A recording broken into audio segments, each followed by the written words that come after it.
The museum started in 1948 thanks to the visionary Lucy Copeland Farnsworth. She understood the power and the impact that art has on society, and certainly its transformative power here in Midcoast, Maine. When Lucy had the vision to build a museum and library, she left in her estate specific instructions for her advisors to start growing a collection. They were collecting Homers and Hoppers and Emily Muir and Marguerite Zorak and really sort of the titans of American art, and a little known artist of the time, which was Andrew Wyeth. This year we opened the exhibition, The Farnsworth at 75, New Voices from Maine in American Art. And so when you explore the museum and art galleries, you see a celebration of all the many voices in artists, both past and present. You'll see diversity of people who call this wonderful place home, but really thematic presentations across all ways of working throughout the history of art.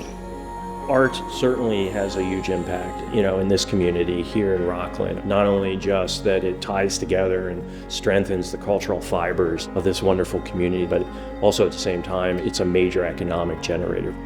Over the course of the past 75 years, we've continued to celebrate Maine's role in American art and to engage audiences through really extraordinary programming, outreach, and partnerships, both locally and nationally.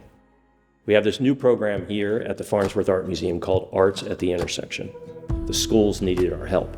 So this was an opportunity not only to just bring art to the schools, but to really integrate it into their curriculums.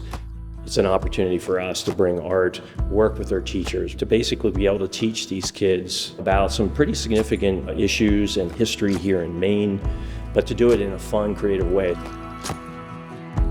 The Farnsworth is unique because our mission is unlike anywhere else, and that is because the state of Maine and its artistic community is also unique. And we celebrate Maine's contribution to American art. Maine, for me, is a beautiful place, and it's home. It's always been home. I am euphoric when I first arrive in Maine, and my work changes a lot when I come here. So I usually start my work in New York, and I bring whatever I'm working on to Maine, and I take it out, and the work changes almost immediately to me.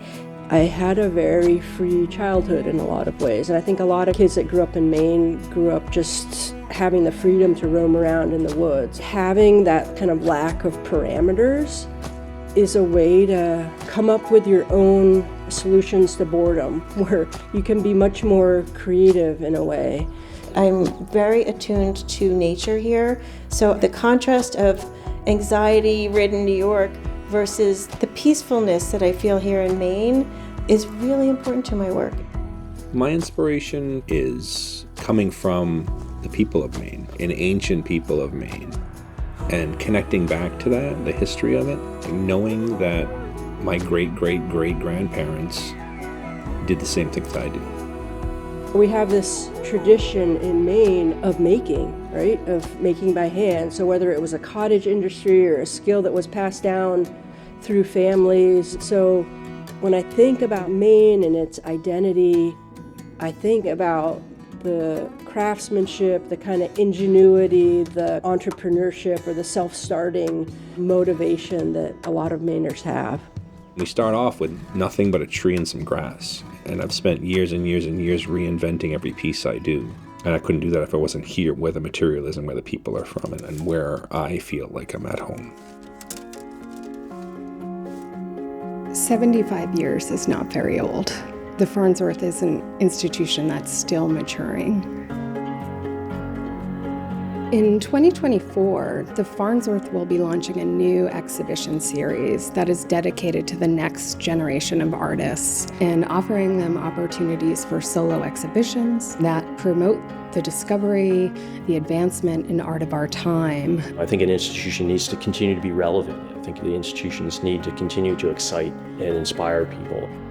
The community will be able to see what we consider the defining moments of American art alongside what we don't know will be the historic giants of the 21st century.